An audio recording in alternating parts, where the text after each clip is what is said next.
Bueno, esta es la charla de cómo tomar fotos clínicas en oculoplástica.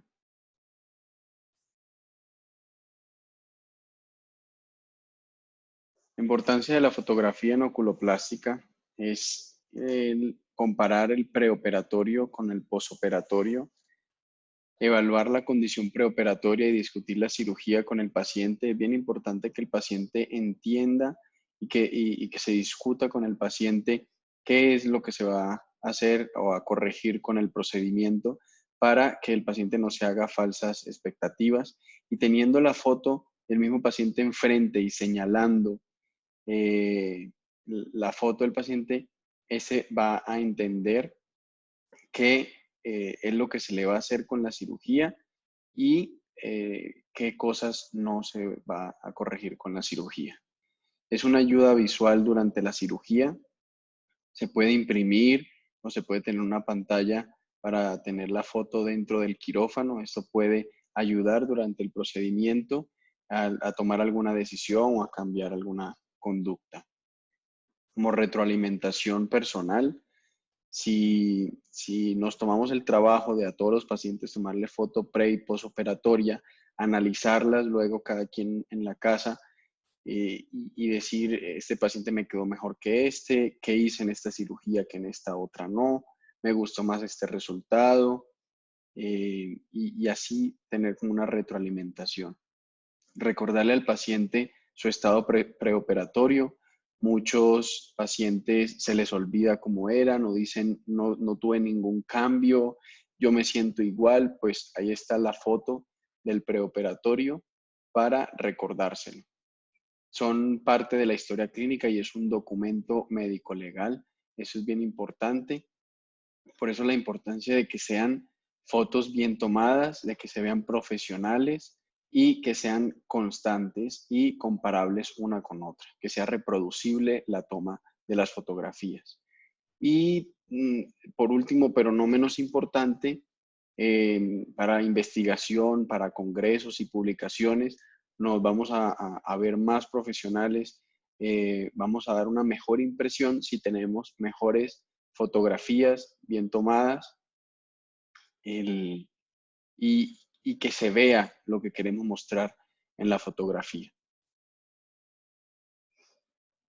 Primero es bien importante tener un consentimiento informado, firmado por los pacientes. Puede estar incluido en el consentimiento informado de la cirugía.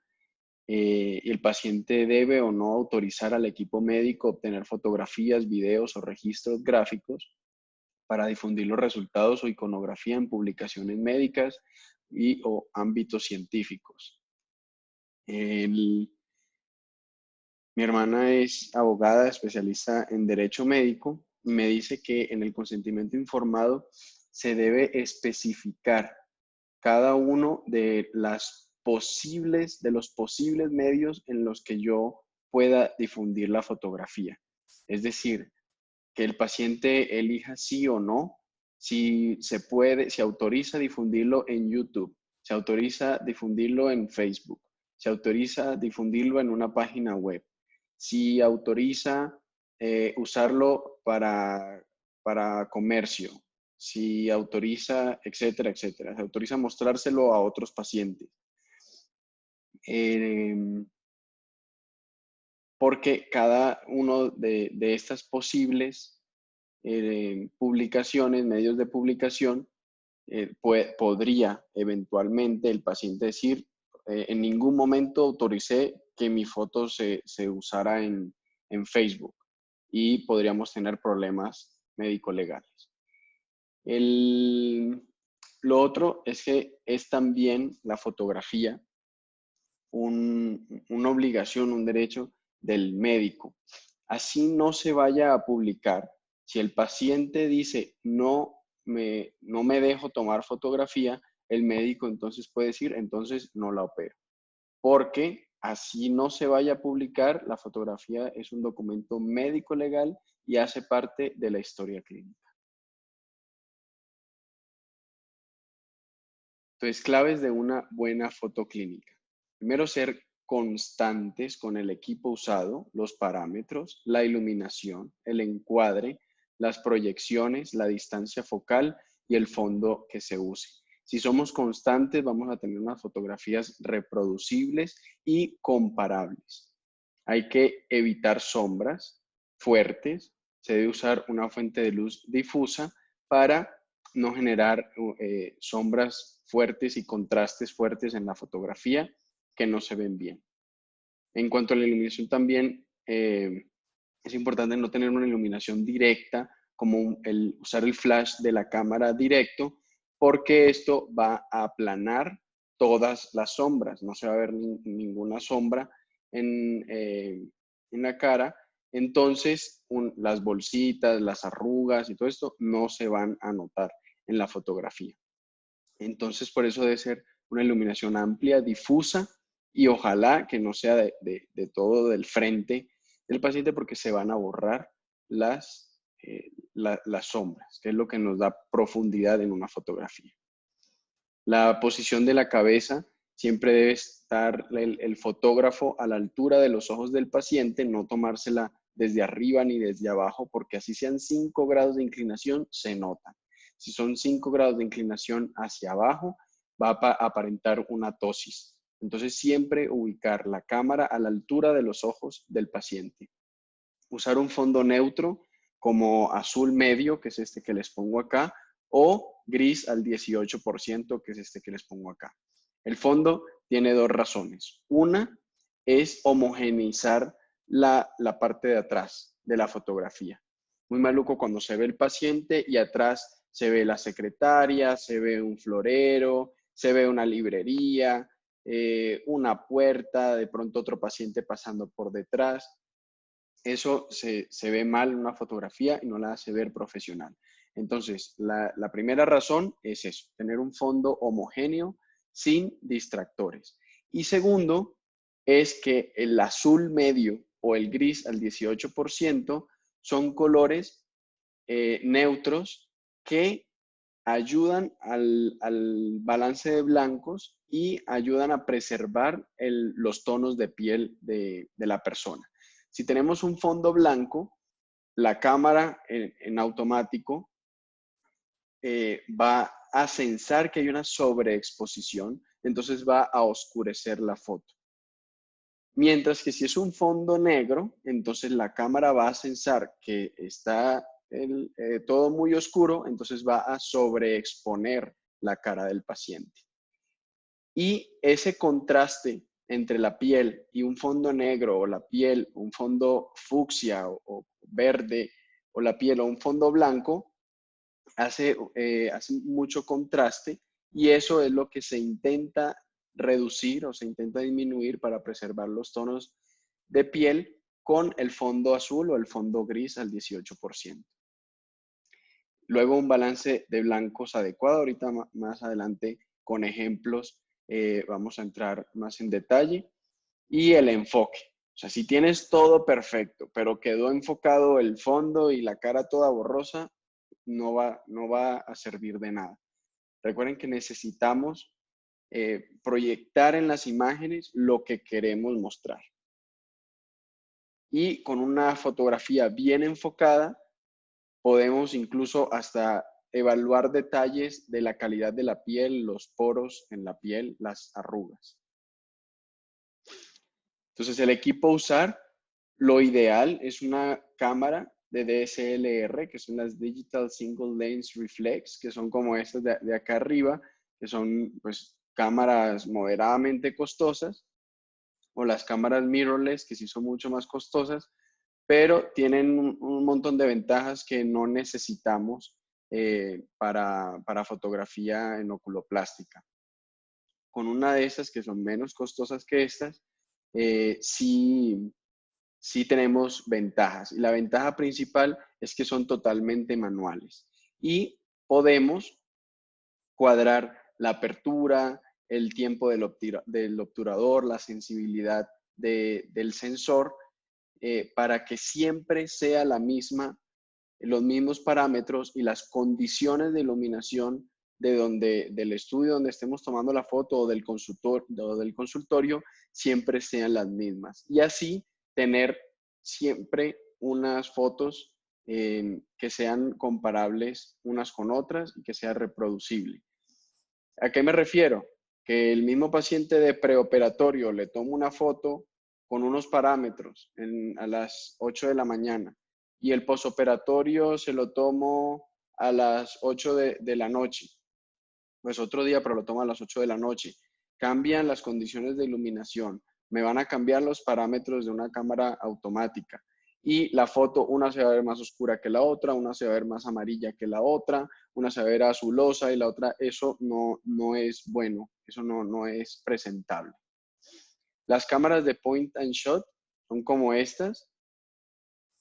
Si logramos tener homogeneizado el lugar donde vamos a tomar la foto, que la iluminación no cambie y que la distancia, que el fondo siempre sea el mismo, podemos usar una de estas cámaras debido a que algunas tienen la función de hacer cosas manuales, pero si todo mi setting es homogéneo, es constante y tomo la foto con una cámara automática, pues vamos a tener resultados adecuados.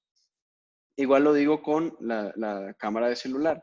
No es manual, tiene todo automático, pero si logramos homogenizar todas las otras variables, las fotos nos van a quedar bastante aceptables. Es bien importante que el celular sea de los que tienen cámara que no le ponen filtro, porque hay otros celulares que automáticamente le ponen un filtro para quitar arruguitas, para alisar la piel, para poner un poquito de rubor. Eso no es bueno para lo que necesitamos nosotros. Entonces es bien importante tener eso en cuenta, que la cámara del celular no tenga filtros o que se le pueda quitar. En cuanto a los parámetros de una cámara de DSLR, pues modo manual, la velocidad del obturador se refiere a la velocidad a la que el sensor está expuesto a la luz, está expuesto a lo que le estamos tomando la foto. Y eso se mide en segundos. Se debe tomar entre un 60avo de segundo o un 100avo de segundo. ¿Qué pasa si es más lento que un 60avo de segundo? Entonces la foto nos puede quedar movida. ¿Y qué pasa si es más rápido de un 100avo de segundo? Vamos a necesitar unas condiciones de luz o una sensibilidad del sensor muy alta para que la foto no nos salga oscura, porque el tiempo que tiene el sensor para captar la luz va a ser muy poco.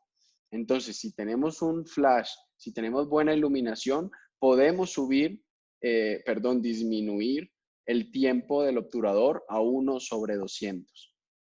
La doctora Juliana, que nos acompaña en la charla, nos acompañó en la charla, ella tiene unos cursos de fotografía en oculoplástica y sugiere que usemos un flash montado en la cámara, pero direccionado hacia el techo, idealmente un techo blanco. La luz rebota en el techo y ya luego le da una iluminación muy difuminada a la persona. Y le pone un reflector en la parte de atrás del flash para que algo de luz rebote en ese reflector y vaya directo a los ojos para que esa luz que viene de arriba del techo no haga unas sombras aquí. Con ese flash, entonces podemos bajarle la velocidad del obturador a 1/200 segundos y esto además nos da la ventaja que no deja a la cámara que se influencie por otras fuentes de luz, por la ventana, por una puerta abierta, por la luz del consultorio. ¿Por qué? Porque solamente va a tener tiempo de captar la luz del flash. Entonces, sin importar la hora del día, sin importar si está la ventana abierta o cerrada, la luz prendida o apagada, la foto nos va a quedar siempre igual. Entonces, fue un muy buen apunte. La apertura es qué tan abierto va a estar el diafragma del lente a la hora de que entre la luz, a la hora de tomar la fotografía. Si tenemos un diafragma muy pequeño, que es un punto F alto, un F22, no va a entrar tanta luz. Si tenemos un diafragma muy grande, va a entrar mucha luz, pero el problema es que nos va a quedar desenfocado gran parte de la foto.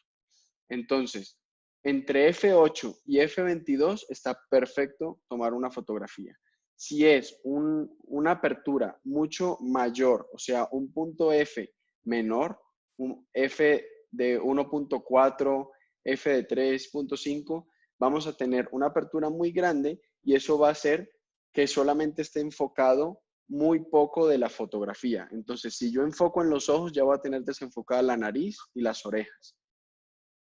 Y eso lo corregimos poniéndolo en F8, entre F8 y F22.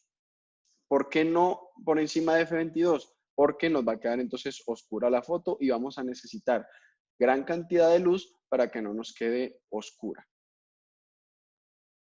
El ISO es la sensibilidad del sensor. Por default está en 100 de sensibilidad y si tenemos buena iluminación y estos parámetros, con 100 está perfecto. Si de pronto nos está quedando oscura y no tenemos forma de aumentar la iluminación en la habitación y ya estamos en F8, no le podemos bajar más, entonces podemos subirle un poquito la sensibilidad del ISO hasta 800.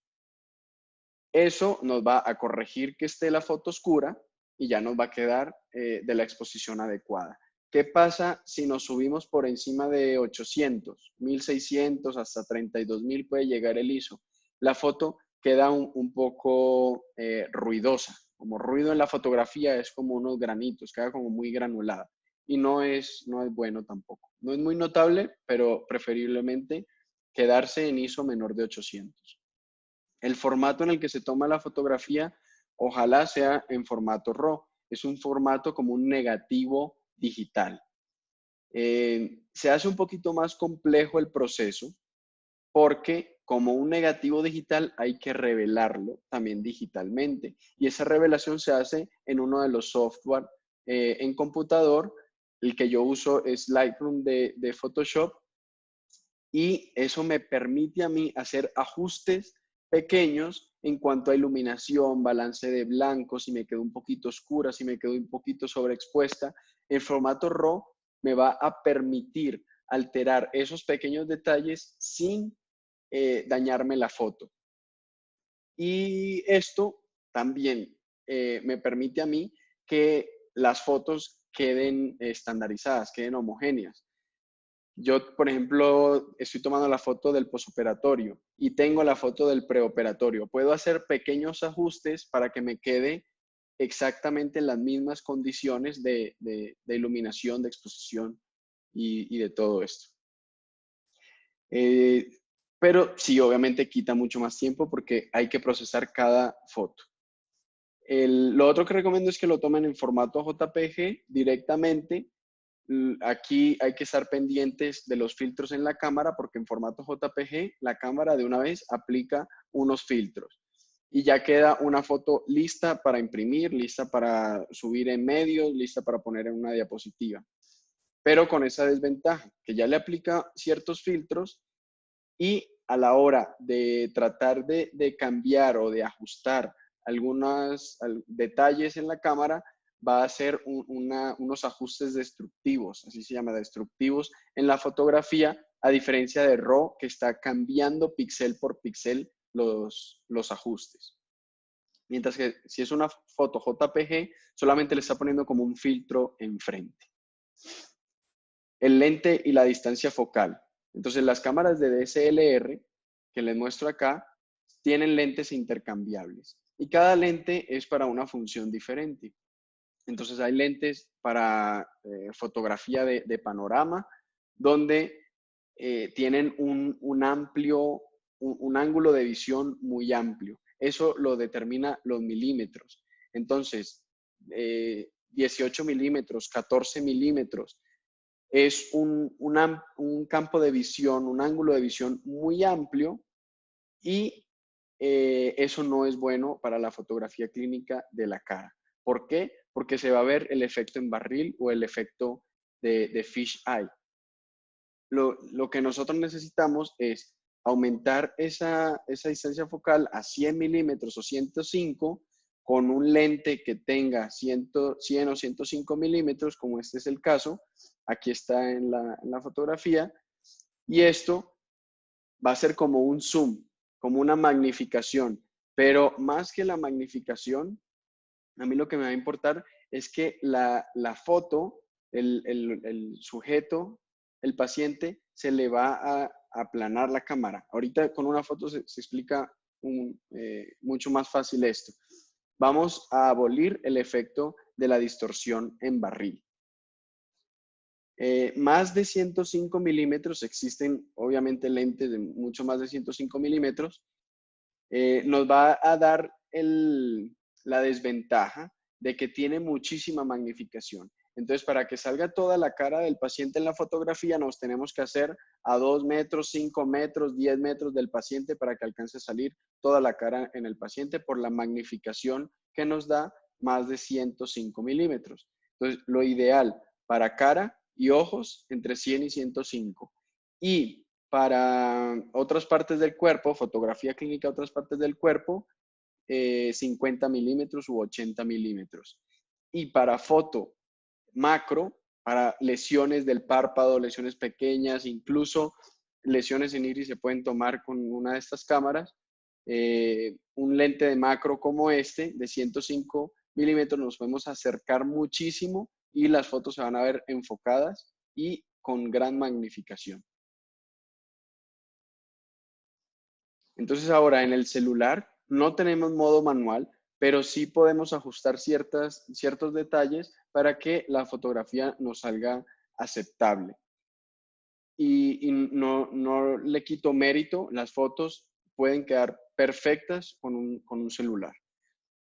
Entonces, la magnificación o el zoom en la cámara sí lo debemos poner en 2x o hasta la mitad de la barra en los que no le sale el 2x. Le hacemos así en la pantalla y hasta que el zoom esté en la mitad de la barra. Esto nos va a simular que estamos usando un lente de 100 o 105 milímetros. De esta forma quitamos lo de la distorsión en barril. Que no sea con flash, porque como les estaba comentando, el flash de frente nos va a aplanar todas las arrugas, las bolsas, todas las sombras y no vamos a ver lo que queremos demostrar en el paciente.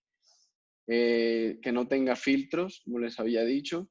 Es bueno activar la rejilla de tercios, que es la que vemos acá en la fotografía, que nos divide toda la pantalla por tercios y de esta forma podemos alinear los ojos del paciente en las intersecciones para que siempre nos quede la foto centrada.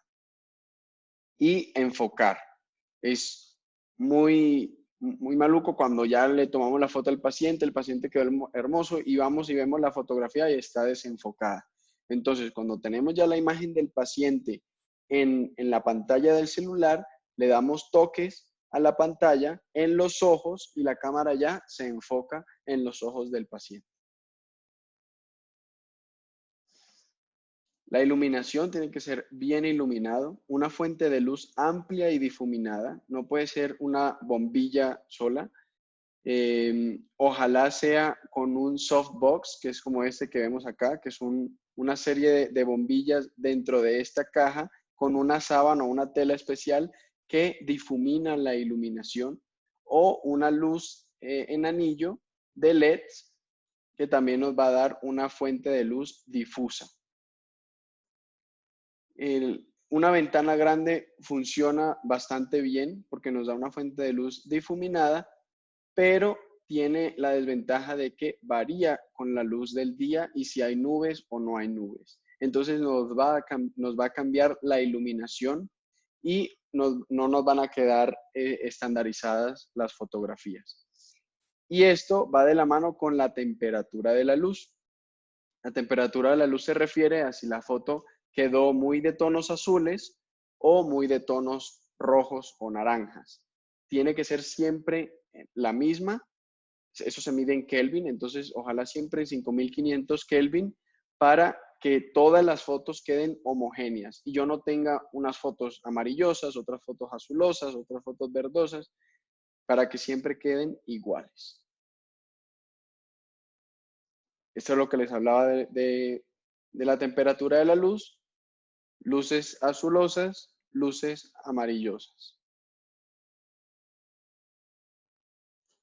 El fondo, como les decía, color neutro, azul medio o gris 18%. Me parece a mí que se ven más elegantes con gris al 18%, completamente homogéneo, sin distractores, y evitar el negro o el blanco porque afecta la exposición de la foto y los tonos de piel. Aquí en la fotografía podemos ver cómo la misma paciente el mismo día, segundos después, tomaba la foto con fondo blanco versus con el fondo gris. Entonces, la cámara va a sensar ese fondo blanco, va a creer que está sobreexpuesta la foto, entonces los tonos de piel los va a poner azulosos y va a quedar un poco más oscura. Nada más con cambiar el fondo, inmediatamente la cámara sensa que el fondo es neutro y los tonos de piel se vuelven más correctos con lo que, más afines con lo que estamos viendo en el paciente y se ilumina mucho más la cara. El balance de blancos va algo de la mano con esto, preserva los tonos de piel y le da constancia a las fotos. Entonces, si tomamos una fotografía con X iluminación, sin balance de blancos y luego con balance de blancos. Esta tarjetita que está sosteniendo el paciente aquí es una tarjeta de gris al 18%, que es exactamente el color que tenemos en el fondo, bueno, muy parecido. Y en postproducción, como tomo las fotografías en formato RAW, le puedo dar aquí balance de blancos, le digo al software que esto que está aquí debería ser gris al 18% y él, sin importar la iluminación que tenga, va a hacer las correcciones necesarias en toda la foto para que esto que esté aquí quede gris al 18%. Y así es como queda la fotografía luego del balance de blancos. Vemos cómo le da vitalidad al tono de piel, la pone como menos azulosa, más como yo la estoy viendo en vivo, en persona. El encuadre y las proyecciones. El encuadre es las estructuras del paciente que se ven en la fotografía, o sea, que entre la cabeza, que entre en las orejas, a eso me refiero con encuadre, y las proyecciones es desde qué ángulo se toma la fotografía. Entonces, siempre se debe ubicar el lente a la altura de los ojos del paciente. Por lo que les estaba diciendo, nada más 5 grados de inclinación hacia arriba o hacia abajo nos puede cambiar la posición del párpado. Siempre tomar la foto en sentido horizontal. Yo lo veo así porque me parece más profesional las fotos en sentido horizontal que en sentido vertical. Comentaban en la reunión que alguien prefería las fotos en sentido vertical porque así ya quedaban listas para poner la comparación uno a uno, preoperatorio, posoperatorio, en las presentaciones. O en un póster o en lo que sea. Es válido, pero bueno, a mí me gusta tomarlas en horizontal y luego si necesito subirlas, la comparación preoperatoria, posoperatoria, pues la recorto para que me queden en vertical. Siempre tomamos 5 proyecciones, frontal, 2 oblicuas, oblicua del lado derecho y oblicua del lado izquierdo, y 2 laterales, totalmente la cara girada a 90 grados. Para tomar las oblicuas debe ser a 45 grados del eje central del paciente.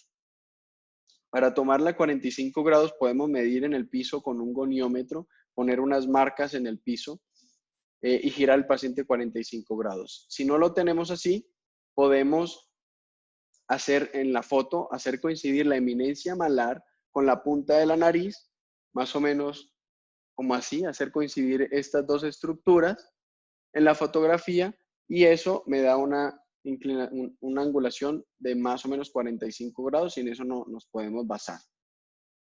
Las 5 proyecciones las debemos tomar de cara completa, que se debe incluir más o menos 10% de la fotografía de fondo o que la parte de atrás de la fotografía coincida con la parte más alta de la cabeza. Y hasta el cuello en la parte más inferior de la fotografía.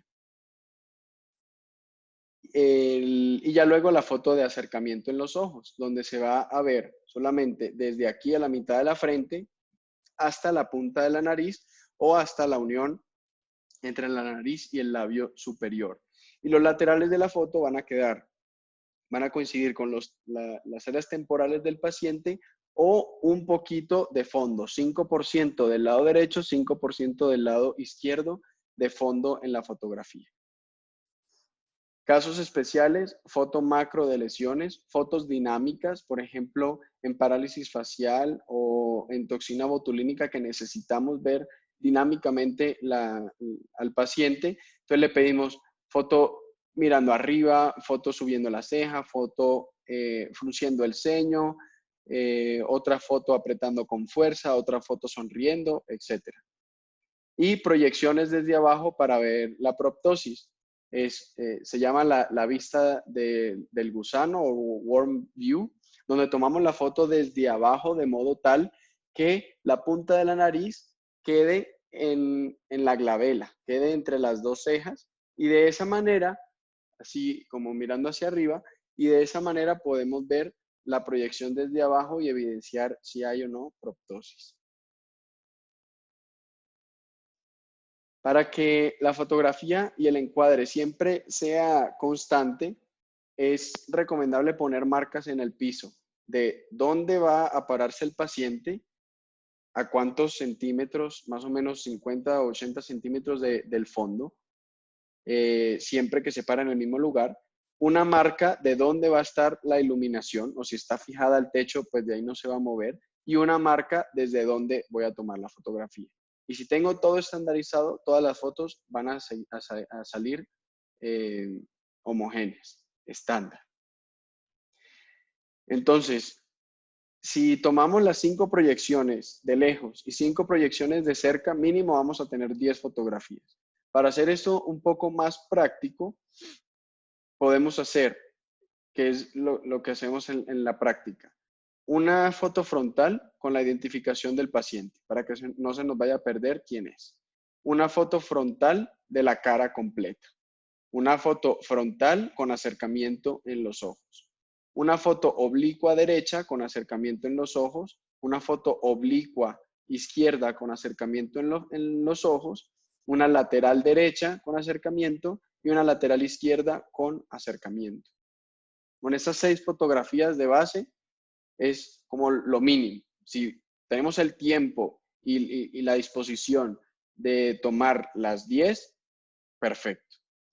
Adicionalmente, las fotografías mirando arriba y con los ojos cerrados también nos da información adicional. Mirando arriba podemos ver el párpado inferior, si tiene bolsas grasas, y con los ojos cerrados el surco, si tiene alguna lesión en el párpado, etc. Otras recomendaciones, usar ropa negra o oscura para que la luz no refleje en la camiseta y esa iluminación se refleje en la cara. O sea, una blusa, una camiseta fucsia, se va a reflejar ese fucsia en la cara. Y la próxima cita, cuando venga con una camiseta negra, no va a reflejarse el fucsia, entonces vamos a tener una variación en cuanto al color. Si está recomendable también tener una sábana o algo para ponerle y tapar al paciente cualquier ropa que tenga puesta de color y así no vamos a tener este problema. También otra recomendación, si solamente tenemos una fuente de luz desde arriba, como el softbox o un ring, estaría bueno poner un reflector o una tabla o una pieza de icopor blanco abajo, que no se vea en la fotografía, solamente que la luz refleje en esa superficie blanca y llene un poco de luz esta parte de acá del cuello y la parte inferior de la cara, que algunas veces queda oscura cuando usamos solamente iluminación desde arriba. Es importante que el paciente pues, no tenga maquillaje si queremos ver la calidad de la piel, las arrugas, los poros, etcétera. Que el paciente no tenga fluoresceína en la conjuntiva. Se ven bien feas las fotos con la fluoresceína. y no se ve profesional. Entonces, si tenemos pensado que es un paciente de plástica y tenemos pensado que le vamos a tomar fotos preoperatorias o posoperatorias, primero tomemos la foto la foto clínica y después evaluemos lo que tenemos que evaluar con la fluoresceína. O citar al paciente aparte solamente para tomarle la fotografía. Que no tenga joyas, que no tenga gafas puestas y que tenga el pelo recogido, que no esté todo el pelo en la cara. Errores comunes que cometemos. Con el celular, pues no es un error. Ya dije que podemos tomar fotos aceptables y buenas con el celular, pero sí tiene varios errores. Primero, que está tomada en sentido vertical. Segundo, que el fondo es muy distractor, no es un fondo homogéneo. Tercero, estamos viendo desde la cabeza del paciente hasta el abdomen del paciente. Lo ideal y lo que nos sirve a nosotros es tener un acercamiento en la cara y en los ojos. Esto no nos proporciona mucha información. El paciente no está mirando todo su cuerpo, pues no está de frente a la fotografía y eso puede alterar los resultados. Y si hay tantas variables, no podemos hacer una foto estandarizada. El error del fondo, ya esa foto la habíamos descrito, el fondo blanco se ve la cara más oscura y el tono de piel como azulado verdoso, mientras que con el fondo gris automáticamente se ilumina la cara del paciente y preserva los tonos de piel correctos.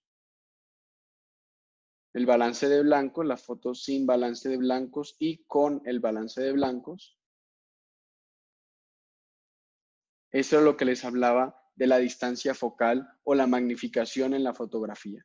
Entonces, si tenemos una cámara de DSLR con un lente de distancia focal 18, 14, siempre nos va a quedar este efecto. Nos tenemos que acercar tanto al paciente, la cámara tanto al paciente, que vamos a tener una distorsión en la que la nariz está muy cerca del lente y la parte temporal y las orejas ni siquiera se van a alcanzar a ver porque van a quedar muy detrás del lente. Esto pasa con esos lentes de fotografía para paisajes o de efecto de ojo de pescado.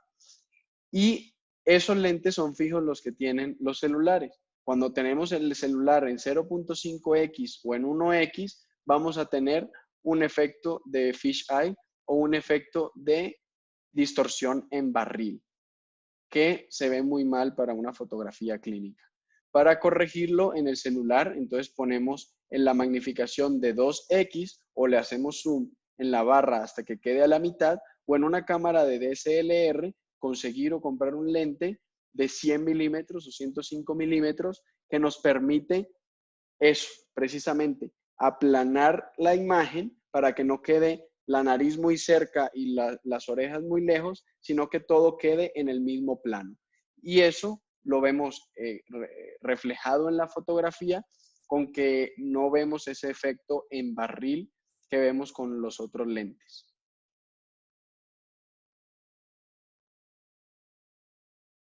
Aquí en este video demostramos el fondo gris. Por falta de espacio tenemos al paciente directamente pegado del fondo, pero lo ideal sería que estuviera más o menos a unos 50 u 80 centímetros para que no se vean los detalles del fondo, para que no se vean las arrugas y de pronto está un poco sucia o rayado el fondo, se pone un poquito borroso el fondo y nos evita ver eso. El balance de blancos aquí lo demostramos en el automático de la cámara, donde acercando mucho la cámara al paciente, la cámara no sabe qué color ponerle a la piel. Se pone un poquito verdosa, se pone un poquito azulada, no, como que no se ubica, no se pone de acuerdo y no sabe qué tono de piel ponerle. Inmediatamente tomamos un poco de ese gris 18% del fondo, se cambia automáticamente el color de la piel y la iluminación.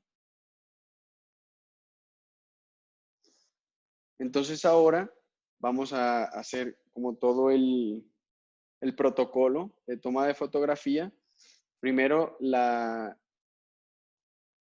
a demostrar aquí la diferencia entre tomar una foto sin el 2X y una foto con el 2X. Le ponemos 2X y simplemente alejamos un poco la cámara y podemos observar la diferencia. Ahora vamos a tomar la foto de frente de toda la cara, donde debe estar incluido un 10% de fondo en la parte más superior o coincidir con la parte más arriba de la cabeza y hasta el cuello. La foto de acercamiento debemos incluir desde la mitad de la frente hasta la punta de la nariz o un poco más abajo entre la unión de la nariz y el labio superior.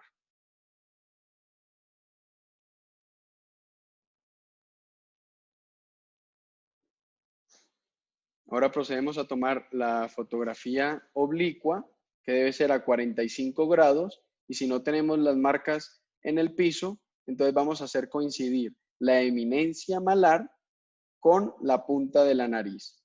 Una vez tengamos este ángulo, ya nos enfocamos en los ojos para tomar la fotografía. Aquí otra vez, hacemos coincidir la eminencia malar con la punta de la nariz y ya eso nos da una idea de que estamos a 45 grados, enfocamos en los ojos y tomamos la fotografía. Procedemos a la fotografía de lateral derecha, giramos al paciente 90 grados. Es bien importante que giremos al paciente y no nos giremos nosotros, porque entonces ya no va a quedar el fondo gris, ya va a quedar el corredor, la puerta, la secretaria. Por eso es importante que gire el paciente para mantener el fondo. Y bien importante, enfocado siempre en los ojos. Listo, muchas gracias. Era lo que les quería compartir. En las preguntas me preguntaban que más o menos cuánto vale todo el set de iluminación y todo el equipo. Pues una cámara de SLR buena, aceptable, vale más o menos $1000, sumándole unos entre 600 o $1000 el lente de 105 milímetros, dependiendo de la marca. La iluminación, el ring flash, que es la luz LED en anillo, vale más o menos, a ver, la conversión en dólares, como unos $60. La verdad no es muy costoso. Y el softbox grande que se pega del techo, más o menos como unos $100, ciento algo poquito de dólares. Entonces, y pues el fondo es una tela de $1. Entonces, la verdad, para poder tener fotos profesionales y respetables y que nos podamos mostrar en congresos, no se necesita mucho. Muchas gracias.